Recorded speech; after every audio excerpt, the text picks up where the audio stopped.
Ang programang ito ay hatid sa inyo ng Oishi at GSIS. Magandang Saturday morning mga suking kapamilya. Magkakasama-sama na naman po tayo ng kalahating oras at sabay-sabay tayong mag-aral pagdating sa pagninegosyo. Paano nga ba gumawa ng sabon na pwedeng pagkakitaan?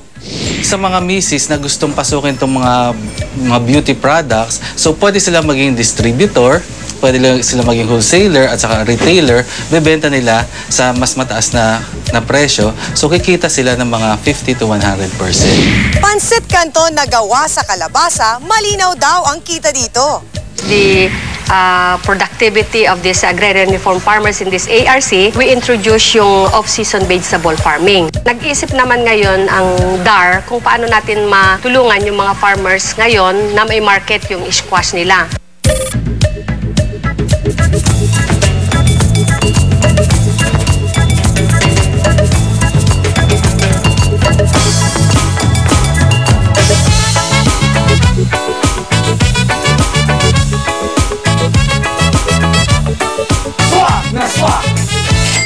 Kung kayo ay may talento, hindi nyo dapat ito itago. Gaya na lamang ng may-ari ng Creative Voices. Mula sa kanyang talento at magandang boses, naisipan niyang magtayo ng ganitong negosyo.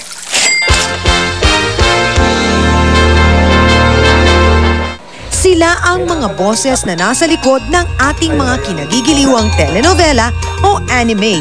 Sila rin ang ating mga hinahangaang radio drama talents. Ang tawag sa kanila, mga dubbers o voice-over talents. Pero alam nyo ba na may pera sa boses? Ito ang napatunayan ni Pocholo Gonzales ng Creative Voices. Nagsimula bilang voice-over talent at dubber si Pocholo noon. Knockdown ang peste ng palayan! Ngayon, siya na ang big boss ng Creative Voices. Matagal na akong voice talent. Mahigit 10 taon na akong nag-recording bilang isang radio drama talent. Sa September issue ng F Magazine, Bilang isang commercial voiceover. Nakita ko yung potential ng voiceover market dahil dito sa Pilipinas, medyo hindi napapansin kasi yung mga voice talent eh. Pero sa totoo lang, ang voice acting, isa sa pinakaunang industriya. Wala pa yan TV, may voiceover na.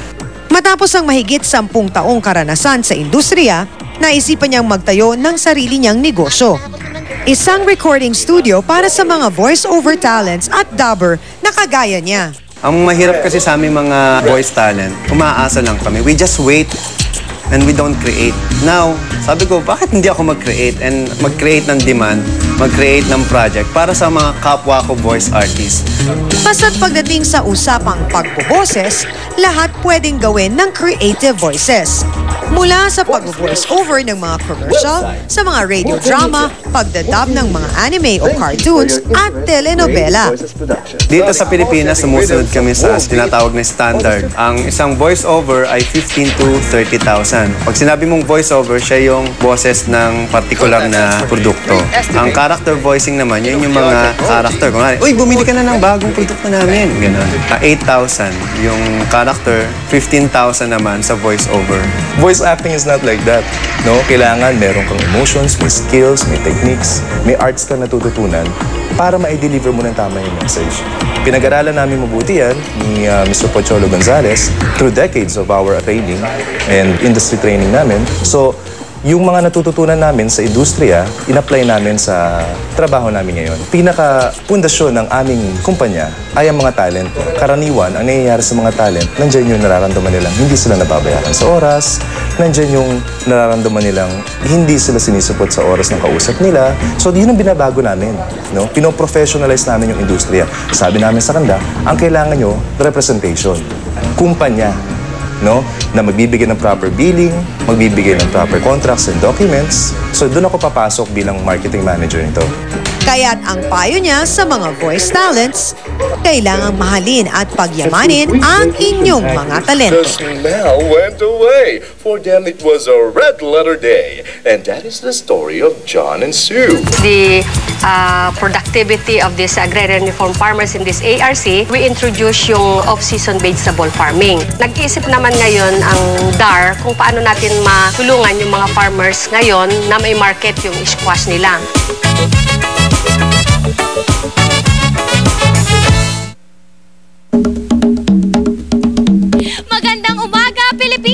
narito po tayo sa health station ng Barangay UP Campus, Quezon City para sa Pop Shop.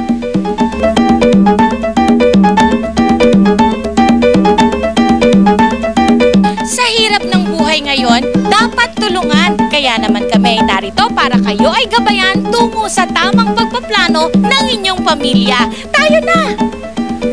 Dati ay madaling makakuha ng libreng contraceptive